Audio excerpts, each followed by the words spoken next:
मेदामखौहाय गोथाव जाहोफैदोंलां बिब्रि बाब्रा बिब्रि बाब्रा जाहोफैदों आं नै गोथाव ना थावा मोनसे रेस्टुरेन्ट दङ जोंहा ओरैबायदि मोजां मोनजायो इयावहाय बयलारनि मानिल'खा होद आं बिदिखौ जानो हालै गोदोनिफ्रायनो लाय जानायनि बिदिबा मोनसे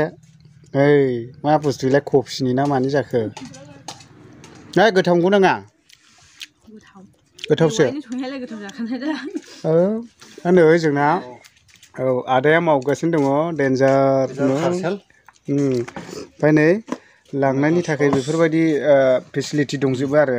फारसेनिफ्रानो नै बेयावहाय बहुद मोजां मोनो आरो बयलारनि मानि बानायजोबनाय जायो ओरैबायदि मोजां मोनखायो सुप फैबायो दाउ लकेलनि आथिं ओमफ्राय बोरमा आथिं मोनजोबो आरो मोजाङैल' बिफैनांगौ नै आदानावहाय सलिडनो नै जोङो मेदामा इयावल' गोसोखांखायो गोदो एलसि सिस्टारनि दखानावहायसो जाब्रुनहैनायसो होनखायो ओमफ्राय जै जानो लुबैबाय था बेयाव दोनबोनांखायो आरोखि लोगोफोर आयै दिनै खेबसेल' बावबायलै कन्टिनिउ सप्तायाव खेबब्रै दे जाना हो दे एसे सिख्ला देरसिननाय बायदि गब जा एसे ओरैबो नाहरब्रा केमेराफोरजोंबो लाजियोसो नों देसिनानै जानो हाया 38सो आंनि नामा सेसलै 34सो 38 जानांगौला सेसलै फैदो बिदिब्ला लोगोफोर थरफि दाउनि मोसानायखौ नायदिनि थरफि दाउआथ' मा रोखोम मोसायो हुद आरे सिखियोबो माथो तुर्कि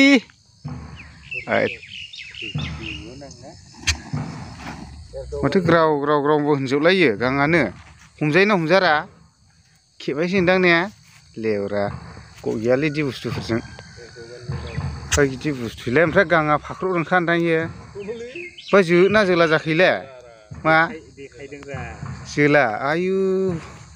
बिदि देखायबावो खय केजि जानायलै बेलाय गियाथ' नै बेलाय खेबमोनदां ने खिबुजों खेबहोबावा दा नै ओरैबायदि दुगाबाव आयु गाङा खावसे फुना होजाबाय आरोखि ने आग्ला बुस्थुलै बेलाय ओमफ्राय अरनाय नामारा खेबैना टे आयु गाङा ग्राव होनलायो नै तुर्कि होद मा बुस्थुब्रा बेफोरलाय